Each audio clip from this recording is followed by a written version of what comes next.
Hi, my name is Simone Peterson, and thank you for joining us for Hashtag for Progress, the show that talks about issues young professionals care about. Over the past year, you've probably heard a lot about millennials. With me today, I have some of the members of the Manatee Millennial Movement design team. We have Annie, Ogden, and Robert. Thank you for being here today. Thank So you. Annie, we're going to start off with talking about millennials. Who are they? What are they all about? Well, there's a little bit of debate depending on who are millennials, because it is a generation. So some people say that they're individuals born between 1980 and 2000, and then some give more or less plus or 3 years. But for our purposes, we are aiming for that age range. So that's about 18 to 34. Okay, perfect. Now, tell us a little bit about M3. How did you guys get started? What's your purpose? How's that going? It actually didn't start too long ago. Last year in about January, we made a presentation in front of a lot of the leadership in Manatee County about some concerns that we were having, mainly on housing. And they recognized the importance of having young professionals at the table, listening to their voices, getting their input on the decisions that are going to affect them and their children in the next 30 years. Because realistically, that's not the face that was really at these meetings nor at these decisions. So from there, we continued, and it kind of just grew. It was kind of spontaneous. We went and did a presentation, and then suddenly there's a group called M3. Nice. And here we are today. Perfect. Well, all right. So in your year or so existence, you guys have had a lot of successes. Tell us about some of those. We have actually. First, we did a lot of research. We went out and we really tried to find out the core of who millennials were. There's a lot of speculation. There's a lot of rumors. There's a lot of negative comments. But that's not really who they are. I mean, every single generation have had those negative comments said about them. So the first step we did was a lot of research. What do they need in a general basis? Then we went into Manatee County. We conducted surveys, and we asked them mostly about their housing. What kind of housing do you need? What do we not have? How can you be happier here? And following that actually led to a really amazing event that we had on April 17th. I think we all remember that. Mm-hmm. It was called Hashtag I See Manatee. There was an attendance of probably about 500 individuals, with every single department in the county was there. When does that ever happen? Exactly. Every single department, and they all were there getting information and doing outreach to the community members. And it wasn't just millennials. It was every single age group was representative, every single ethnicity, every socioeconomic position. So it was very diverse. We had an ambulance there, we had buses there, we had the building and development services had maps on the floor where you can put stickers on things you want to see on the corner of this and that road. So it was very interactive. Following that, we actually have been continuously partnering. We continued that trend in partnering with other organizations in the community. And in about November, October, we partnered with a great organization called Realize Bradenton. They won the Night Cities Challenge for pop-ups for a purpose. So they're really changing certain places to make them something different and something exciting and engaging this population of millennials, of young adults. And we partnered with them and created an event called Books, Bots, and Bites. Oh, how cool. It was aimed towards millennials and their kids. There's not a lot of events that are done for millennials and kids. It's mostly, things like to go out or just for kids, but it was actually fun for both. There was Sugar Cube was there. You can make your own cookie shaped like a robot. You can get like a box and put it on your, decorated with like different robot stuff and walk around in the robot parade. We had a DJ, we had shaved ice, we had even actual robots. And this was all in the library loading dock. So it really transformed a space that is never used for anything. So we have had a continuous track record of engaging with the community, engaging with different organizations that are doing great things for the community, and bringing them all together. Excellent. Because we're all doing things separately, but it's time for us to get together and meet and do things in a bigger scale. And if I might add, one of the other successes I think has been the ability to get other partner organizations in the community talking about this topic of millennials, realizing that it is going to be an important topic going forward. And how do we attract, how do we become a more appealing place for millennials? And I think that by starting that discussion with county government, a lot of the businesses and organizations in Manatee County have followed suit and have started to see where they fit into that future. And also, if I might add, a lot of what started was all these organizations were talking about millennials. They're like, well, these are the things they want. But nobody was really talking to millennials. So that has been our ongoing message for the last year. Stop talking about us and start talking to us. I love it. Love it. So that's a perfect segue, I guess, into this next portion here. Why is the topic of millennials so important? Why are we hearing about them now? Well, I think we're hearing about it more on a national level because millennials are starting to make up a large portion of the economy. As they were growing up, they weren't, this force that was spending a lot of money and buying a lot of things. But I think now, as millennials have grown up, they're starting to buy houses. They're starting to contribute to society, and nationally, there is a focus on getting them engaged with businesses being able to be employees going forward, and basically it's kind of, they're the children of the baby boomer generation. They've also often been called baby boomlets, something that when we look at that generation, it is a very large generation, and millennials now are coming into their own. Well, they're actually larger now. They're the largest generation. Right. That's true. Yeah. That's so true. they're a very strong buying force. Well, now, taking it from the national scale and scaling it down to Manatee County, are we experiencing growth when it comes to that population? Or? Well, actually, and that's something that I think the reason that we've started to have these discussions, since 2010, Manatee County has seen a 3 to 4% decrease in its millennial population, which is something that's very concerning when you consider that they make up currently 21% of the local workforce, and by the year 2020, which is just 5 years away, less than 5 years away, they're going to need to make up half of the workforce. And that's, in very important industries that we have, like healthcare, hospitality, things that make our economy go here locally. It's going to be important to be appealing to millennials and kind of stop this trend of, let's go somewhere that's catering more to us, where there's economic opportunity. We want to see that economic opportunity, that opportunity for prosperity for young people to exist here in our community and make them want to stay, make them want to be here for the long haul. So now, you mentioned economic prosperity. Is there anything else that's keeping millennials from staying here in Manatee County or viewing Manatee County in a more positive light as far as being a millennial haven at least? Well, when as Annie was talking about, when we began our discussions, Manatee Millennial Movement identified the biggest issue and problem to economic development, to appealing to millennials as being something that was related to the lack of housing. Lack of housing, when we say affordable housing, we're not talking about Section 8 housing or government-assisted housing. We're talking about housing that you pay less than 30% of your rent towards. And so we looked at our income levels and what people that were millennials and what they were making here locally. In a national poll from NerdWallet, Bradenton, the city of Bradenton, looking at 100 cities in Florida, ranked in the 40s. So their income was ranked very low. And when we look at the amount of housing, even at the national level, vacancy rates are very low.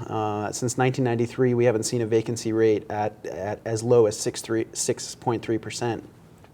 And what that means is that rental units, the ability to be able to get one is considerably reduced, and that's because there just isn't enough stock of that housing. And we looked locally, the ability to be able to have the credit and the financial stability to be able to buy a home has been very challenging. And as far as rental units, we have a baby boomer population. Locally, as I mentioned, we do decrease in millennial population, but we increase in overall population. And when we do that, we're growing predominantly in the retirement baby boomer area, people over 65 that are relocating and moving here. And when that happens, the housing market is going to try to meet that need. And so when we look at the rental units that are available in Manatee County, they tend to be units that are larger floor plans, waterfront property, things that tend to be more high cost, and things that make, millennials want to be connected to the urban core. They want to be downtown, but it's challenging for them to be able to do that if the cost of that rent is so high. Okay, and now, so what kind of housing, in your discussions and your research, what type of housing are millennials looking for? Well, I think the key thing is having that connectivity to the services and the urban core, also having the ability to maybe have a smaller space and maybe not a luxury style apartment. I know that one of the talks that we've been getting a lot of feedback from people, from millennials living here, and what's kept them, what's their roadblocks to getting housing. And one of those key things, in addition to financial stability, has been that with the cost being so high, looking at a place that's a luxury apartment complex, maybe they don't need to have a big pool, maybe they don't need some of those amenities that are built into these communities, because millennials are working long hours, and it's very hard for them to be able to kind of utilize some of those things that are in their living space. Excellent. Well, now, so those are the problems, I guess you can say. But what's M3 doing? What's Manatee County? What are the partners in the community doing to try and combat this whole issue? Well, Manatee Millennial Movement spent about 8 months talking about housing in the community, collecting data. And May 5th of 2015, the Millennial Design Team, our team here, presented to the County Commission. And when we talked to the County Commissioners, we made a list of recommendations. Those recommendations came from the feedback that we were hearing. And basically that was to incentivize redevelopment of our urban core. Manatee County has done that with our Southwest Tax Increment Financing District, and so that's something that's there, which will help with the redevelopment and being connected to that where workers live, where you can work, live, and play.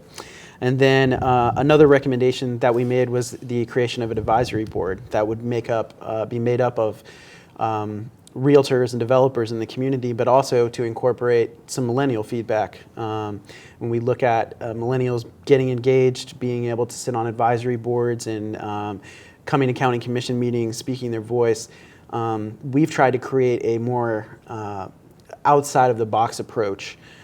Typically, as it stands, if you want to get involved in government, you have to attend a county commission meeting. They take place on Tuesday mornings. They're 9 to 5. It's very hard for people that are working to be able to get to those meetings. And we've tried to incorporate social media. We've tried to incorporate new age tactics to get young people to be able to give us their opinion, their feedback, and what they want to see. And what we're hoping to do is to create basically a blueprint of the type of housing that millennials want to see, and being able to give that to developers so that they know when they're trying to make things more cost effective in the development process, they know which things to prioritize when they're trying to meet those needs of millennials. Right, because in my housing search myself, I don't need the granite countertops. I don't need all the luxury items that's currently in apartments now. I just want some place to lay my head at night and some place that's safe and reasonably close to some of the services that I normally would go to, grocery stores, things like that. So great, excellent points. Robert, we didn't leave you out here. I heard that there's a big shindig going on in April. Can you tell us more about that? The biggest shindig yet. This is going to be the most ambitious and exciting project that the M3 group has ever attempted. We are putting on the first ever For Progress Millennial Conference, April 1st, 2nd, and 3rd. Nice, nice. So tell me, why should I attend? What's going to be happening at this event? Well, we're trying to make this not like your average, regular, stuffy conference. It's put on by us, by millennials, for the sectors of the population that maybe haven't had a voice in the community up to now. And what we've done is partnered with governments, businesses, and local leaders to deliver an engaging and dynamic experience. And so now it's a conference, but the style of workshops are different, and then even your offerings of workshops are kind of eclectic in a way. So can you talk more about those? Of course. The breakdown, our main event is April 2nd at the Bradenton Area Convention Center. Doors open at 9 a.m. We have a hot breakfast, and then we break into different panels, workshops, action labs, breakout sections, and our main draw is the housing panel. We have a collection of developers, realtors, land use planners, really talking about the land development code that has kept Manatee County from providing the kind of housing that we want. And now for that housing panel, is it going to be like a dialogue where people can ask questions in addition to being heard or get educated about the current land use? Yes, we have a focus on interactiveness. All of our speakers have a question and answer style, making sure audience participation is always involved. Excellent, excellent. Now, I know it's Millennial Con, but for those people who may be out of that age bracket there, can anyone attend? Of course, registration is open now. Everyone is welcome to attend. The issues that millennials face are faced by every other sector of the population. Baby boomers are experiencing these same problems. And the fact is, we all live together, we all work together, and we all need to work together to make this community the way that we want it to be.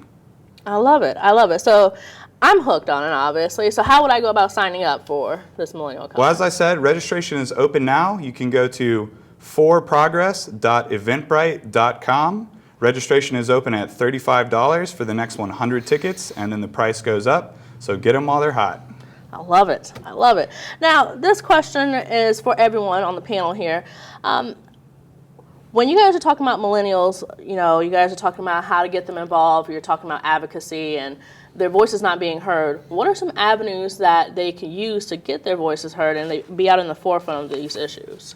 Well, first, continuing on what Robert was just talking about, Millennial Con is the closest thing that we are doing, well, to now, that we're doing that is different for them to be interactive. Obviously, our attempt is to get them civically engaged. But before we even did this, we had them vote on what things they wanted to see. For example, there was marbles, and you can put a little marble on what topics you wanted to see.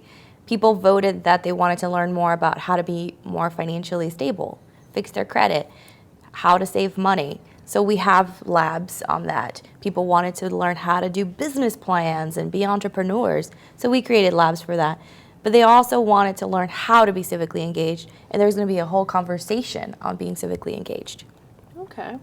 And now, any other partners that you guys work with as far as? Yeah, well, one of the things I was going to mention was, as you try to engage with millennials, what we've discovered, I think, over the last year is that everyone has a different incentive for getting involved. And it's really important to kind of pinpoint what that incentive is. And maybe M3, the Manatee Millennial Movement from county government, isn't the avenue to get them engaged.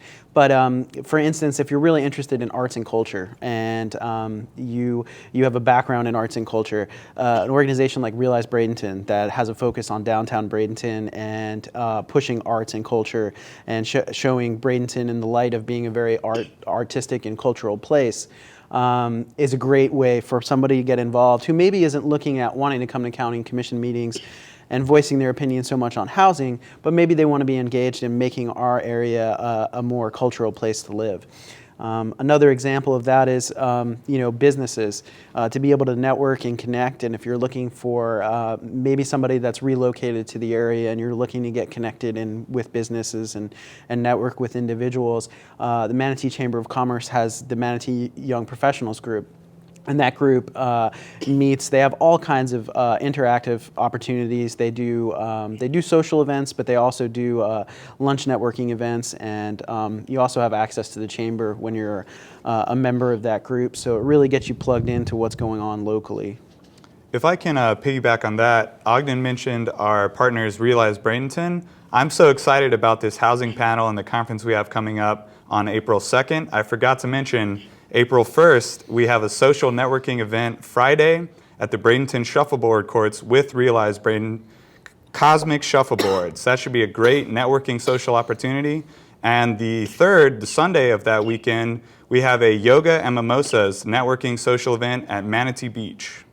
Nice, nice. So there's a lot of different things that are going on. There's a synergy of sorts that it seems to be happening in our community as far as getting millennials engaged and getting them to the forefront and getting them talking to decision leaders and decision makers and leaders in the community to have their voices heard. So with that all being said, we're going to wrap up. We're running out of time here. Final thoughts? Well, we want this generation to be engaged. We want to change the dialogue, but we just need your help. We really need the community to do their part too, because we're doing everything possible to change the way the dialogue is being made. We're coming to you. You know, the government is changing its perspective. We're doing social media.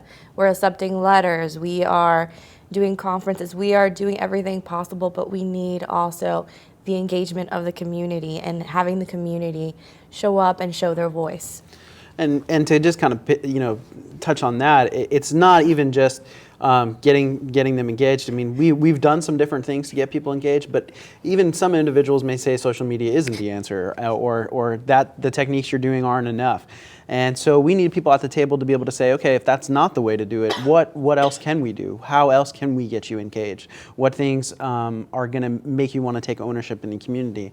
Another thing just to think about when we talk about the upcoming conference is the business perspective. As a business owner, you have the ability really to be influential in the young people that you have working for you. And I would just ask, and I would suggest that consider sponsoring some of those young and upcoming leaders that you have within your organization by sending them to something like this.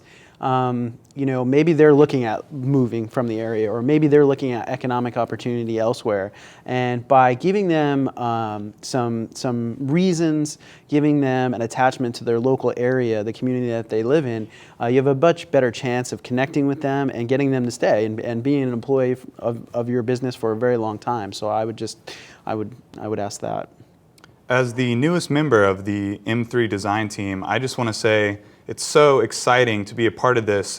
Right now, we are putting in motion changes and effects that will go forth for the next 20 years for an entire generation. And the M3 group is so unique, interdepartmental coalition of government working together. But in the end of the day, we need you, we need the citizens to act too. We all have to come together and work to make these changes. I love it. I love it. I mean, your final point is perfectly summed up why young people should feel involved, because I mean, especially millennials, we have this belief, or many other people have this belief about the generation, saying that they feel as though they're jaded, they're apathetic when it comes to civic engagement, politics, things like that, but they want to be engaged, they want to come to the table, it seems like. And I mean, at the end of the day, we're set to inherit Manatee County. Our local leaders, they're at the table and they're trying to listen to us. And it's not that they're not hearing us, not for lack of trying, but it's again because we're not being engaged. We're not letting them know what we want. So it's important for us to speak up for ourselves and let them know what we want for the future when it comes to, say, growth, housing, entertainment options, and overall development of our town. Because essentially, if we don't speak up, we forfeit our right to complain, and our current leaders and our decision makers, they'll continue to plan without us. Right now, we're not at that table sitting with them, making those decisions with them. So when it comes to being a good citizen, I'm always reminded of Eleanor Roosevelt's quote, we should learn that general framework of the government, and then we should know where we come in contact with the government, where it touches our daily lives, and where our influence is exerted on the government. It must not be a distant thing, not someone else's business, but we must see how every cog in the wheel of a democracy is important, and it bears its share of responsibility for the smooth running of the entire machine. So in summary, let's get involved, learn about the current systems and policies that are at play currently, and see how we can change them for a future plan for us, by us. So thanks for tuning in to Hashtag for Progress, and thanks to METV for producing this wonderful program. Until next time, stay positive and stay engaged.